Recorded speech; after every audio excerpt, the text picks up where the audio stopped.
Lucas's performance against Chelsea is perhaps a turning point in his Liverpool career?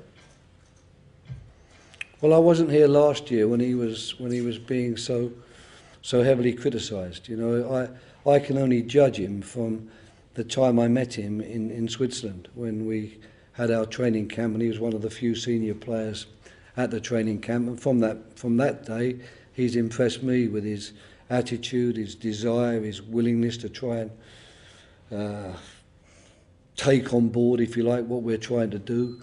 And so therefore I've never had any real reason to criticise him. The prejudice, if you like, existed before I came on the scene. So I'm not surprised by his performances, but of course the people who are surprised are people maybe who've seen him in the past and have been somewhat prejudiced against him. Is he perhaps benefiting from getting a regular run in what is a relatively settled side so far this season?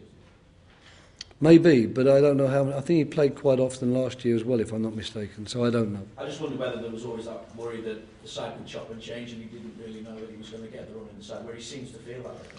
Well, if you're going to be a good side, if you're going to be a top side, basically, you know, people need to be a little bit fearful of their places. I think if you take all of the top teams, the 11 that maybe we all see as the typical 11 will only be that way because there's 4 or 5 good players knocking on the door, making it clear that if you don't perform, you are going to be struggling because I'm a really good player and I can take your place. So I would like to think that we'll get into that situation as well. But it's a good point you're making, and it's one of those things that perhaps you'd have to ask him the question. Probably I'm satisfied with him. I'm satisfied with what he's doing, and I'm actually very satisfied with what he's done since I came to the club, and long may that continue.